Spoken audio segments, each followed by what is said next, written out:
At 26, I'd scored a golden ticket, a sales job with a top-tier medical device company. The salary was a dream, the work electrified me, and the cherry on top was a gleaming company SUV, a perk that made me feel like I'd cracked the code to success.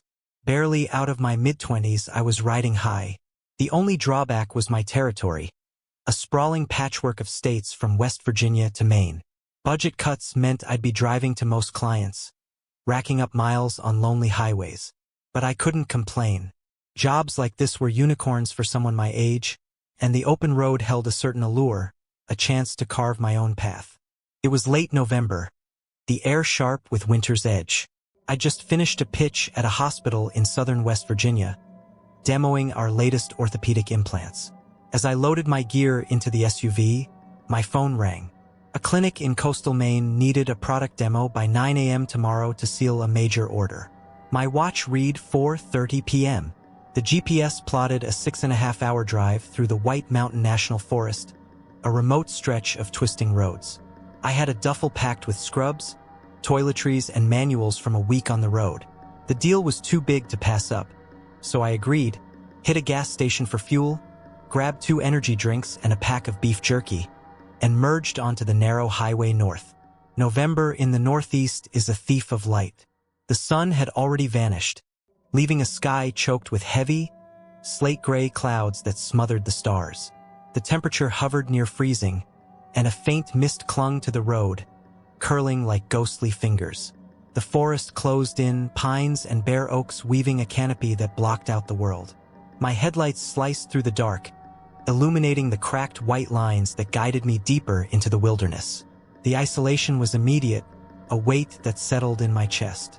To keep it at bay, I fired up a horror podcast, the host's grim tales of unsolved mysteries, a strange comfort against the void outside. The road was relentless, each curve blending into the next. The podcast held my attention, but the caffeine and jerky churned in my stomach, demanding a break. 2 hours in, my bladder screamed, and my legs cramped from the driver's seat. I'd passed a tiny hamlet, a gas station and a diner glowing like beacons, about 25 minutes back, but nothing since. The idea of pulling over to relieve myself in the woods, surrounded by that suffocating dark, twisted my gut. I muttered a curse, resigning myself to that grim fate, when a faded sign flickered in my headlights. Rest area for miles. Relief surged through me. Finally, I breathed, loosening my death grip on the wheel. I pictured a standard rest stop, vending machines, maybe a bathroom with actual plumbing. Anything to escape the oppressive tunnel of trees and mist. The podcast droned on, but a new unease crept in. The mist thickened, swirling in my headlights like it had a mind of its own, forming vague shapes, faces, hands, that dissolved when I blinked. I shook my head, blaming fatigue. Long days in sterile operating rooms and hours on the road could play tricks on the mind.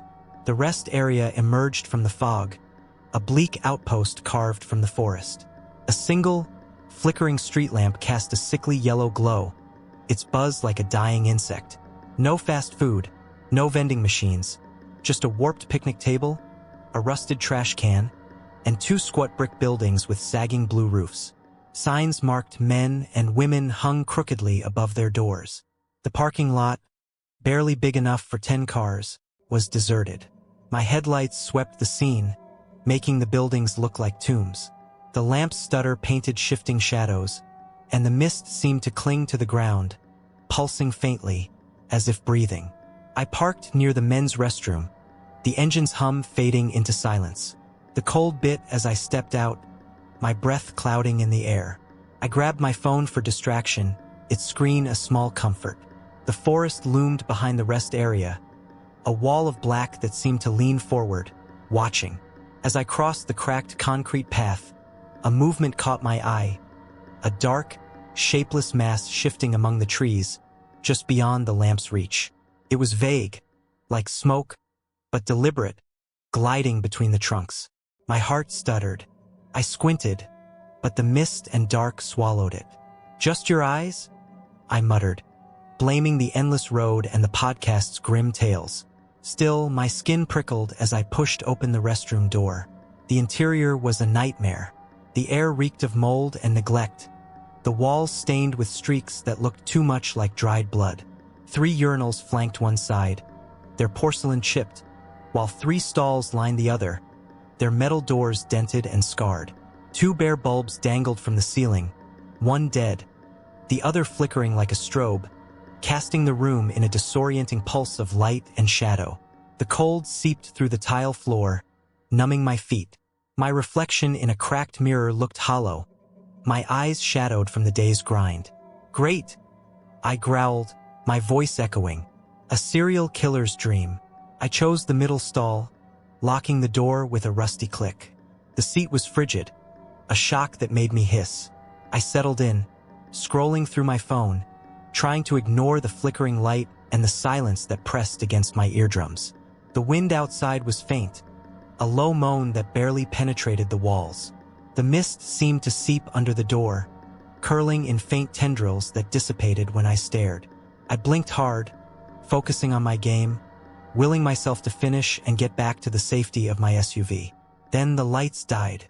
Darkness crashed over the room, thick and suffocating. The flickering bulb had given out, leaving me in a void so complete it felt alive. "You've got to be ****king kidding," I groaned, my voice swallowed by the black. My phone's screen glowed weakly, a lifeline I clutched like a drowning man. I raised it, the light catching the stall's graffiti, scratched runes and phrases like "IT sees you" that I hadn't noticed before. My pulse quickened. The silence was absolute now, the wind gone, as if the world outside had stopped breathing. A sound shattered the quiet, a faint shuffle, like something heavy dragging across the ground. My breath hitched. It was subtle, easy to dismiss as a branch or the building settling. But it grew louder, morphing into footsteps, slow and deliberate, approaching the restroom's entrance. My frown deepened. I hadn't heard a car, and the parking lot was steps away. The steps grew closer, each one accompanied by a wet, slapping sound, like bare feet on tile. My heart thudded, sweat beading on my brow despite the cold. The footsteps entered the restroom, their echo sharp in the small space. They were heavy, uneven, and joined by a new sound breathing. It was wrong, inhuman. A deep, guttural inhale followed by a rasping exhale, ending in a faint whistle, like air forced through a broken flute. My blood ran cold. No person could make that sound. The footsteps moved toward the stalls, each slap a hammer against my nerves. I locked my phone, plunging the stall into darkness, and sat frozen, my mind screaming that this wasn't human, couldn't be human. The breathing grew louder, closer, until it was right outside my stall. The air thickened, charged with a presence that pressed against me, like a predator sniffing out its prey. My body shook, my pulse a frantic drumbeat. I pulled my feet onto the toilet, crouching to hide, my breath shallow to avoid detection. The thing shuffled, its breaths long and deliberate, as if savoring my fear. I knew I was here. I was trapped, a sitting duck in a crumbling stall in the middle of nowhere, at the mercy of something I couldn't comprehend. Minutes dragged on, each second a lifetime. The breathing softened, but the presence lingered, heavy and watchful. My mind raced, torn between terror and a reckless urge to know. Against all reason, I unlocked my phone, hands trembling, and opened the flashlight app, aiming the beam at the floor beneath the stall door. What I saw tore a gasp from my throat. 2 massive feet stood inches away, pointed at me. They were grotesquely large, far beyond human. Their tops matted with coarse, gray-brown hair that looked wet, clumped with something dark. The toes were pale, almost translucent, with a sickly violet hue, tipped with ragged, yellowed nails that curled like claws. The sight was alien, a violation of nature. My phone shook, the light wavering, as my heart threatened to burst. The creature sensed the light. A growl erupted, a sound so primal it shook the walls. A deep, guttural roar from some ancient, forgotten hell. The noise was deafening, a physical force that pressed against my chest. The thing pounded on the stall door, each blow splintering the metal, the hinges screaming. I fell to the floor, my phone skittering across the tile, its light spinning wildly. I curled into a ball, eyes shut, certain I was seconds from death, ripped apart by claws I could only imagine. The pounding stopped. Silence crashed in, heavy and unnatural, as if the world held its breath. I lay on the cold tile, my body trembling, eyes squeezed shut, expecting the stall door to shatter and the creature to descend. But nothing came. The breathing slowed, grew quieter, as if the thing was reconsidering, its rage subsiding. My heart still hammered, each beat a reminder I was alive. For now, I dared to open my eyes, the darkness absolute except for the faint glow of my phone. Lying a foot away, its flashlight casting jagged shadows. The creature was still there. I could feel it, a weight in the air, a presence that pressed against my skin. The whistling rasp of its breath was softer but unmistakable, inches from the door. My mind reeled, conjuring images of what it might be. Some forest demon, a relic of a time when monsters roamed unchecked. The runes on the stall walls, the mist that seemed to breathe, the shape in the woods, all pointed to something older, something that didn't belong in my world of sales pitches and GPS routes. Then, a new sound, a second set of footsteps, heavy and slapping, echoing from the restroom's entrance. My stomach plummeted. There's another one, I thought, terror paralyzing me. The new steps were deliberate, mirroring the first creature's gait, each slap like a countdown to my end.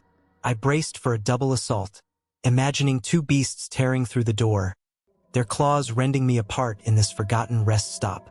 But instead of an attack, a confrontation erupted. The creatures began to growl, their voices clashing in a primal duel. The first let out a low, guttural snarl, answered by a higher, keening roar from the newcomer.